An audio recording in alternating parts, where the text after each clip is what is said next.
Hi everybody, Stephan Kesting from grapplearts.com.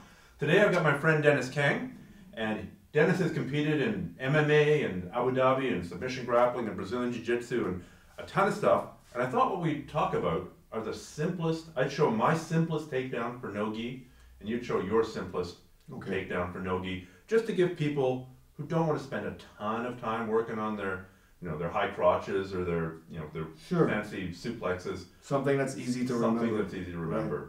So, like, what's your favorite super simple takedown? Well, one of my favorite simple takedowns, again, we're going to be starting from the collar tie up. One hand on the neck, the other hand is going to come really low and just trip right here on the leg. So I guess it's a type of knee tap. So it looks just like this here, and I flip and drive forward. It looks almost too simple to work, but well, you see George St. Pierre hitting this in MMA. That's right. There are some technical details that you have to observe in this one. Again, the hand that's here is really pressuring down, and I want to drive your weight on this leg. So that way, when I do this, it's taking everything away. If you're leaning on this side, there's no weight here. It's not going to work. Okay. So again, I want to really drive here. Okay. So you push, and look, this foot steps past. Okay, so right here, this is the key. Okay, so step, and then here, and end up on top.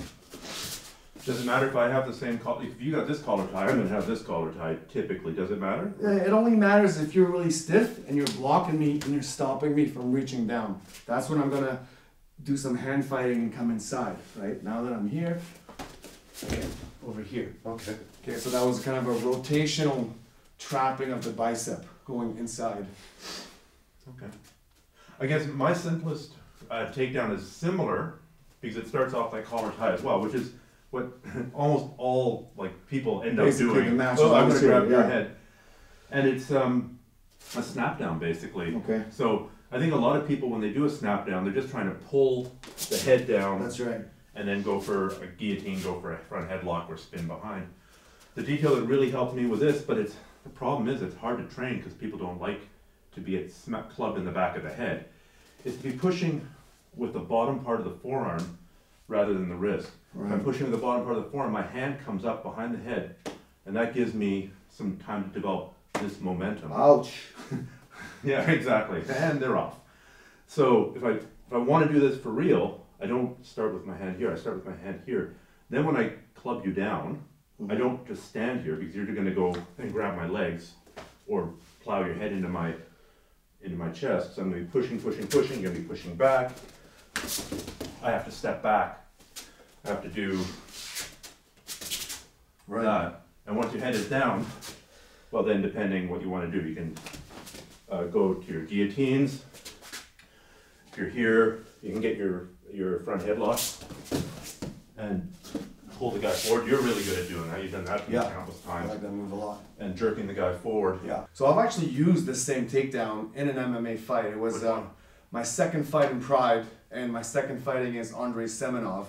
We were locked up from this position right here. So remember, the opponent needs to be pushing into me. Okay? So I'm using his weight. So the other hand is going to free and pummel inside. So now I have a double underhook. So now remember, you're pushing into me. Now I need to pull you. And this hand, so the camera didn't really see it, but this hand came out and wrapped around. Let's show it from the other side. So again, so over here, this hand is pummeling inside. Now observe my hands. I'm pulling him down and grabbing him. So in a slow-mo, pull, this hand comes over and grab. Okay? Now you can use your forearm to tuck inside the chin, or you can use your hand to cup the chin. Right? It's just a matter of preference. But from there, you can do the snap down or guillotine or, like you said, whatever you like. No, it's a great move because it's almost, I don't want to say a lazy takedown, but there's very minimal effort or commitment to it because basically it's just upper body. So I don't have to drop to my knees. I don't have to change level and dive for the legs. Basically, all I'm doing is pulling you out of position and grabbing your head. And as soon as you have head control, you control the rest of the body. Wherever the head goes, the body follows. That's what they say in wrestling. So no, it's a great move. I like it a lot. Well, I mean, you see the wrestlers are half the matches clubbing away. That's right. So it's a striking martial art. They just don't know it. So, all right. Thanks, Dennis. My pleasure. Thank you. Interesting. Thanks for showing the knee tap. My pleasure.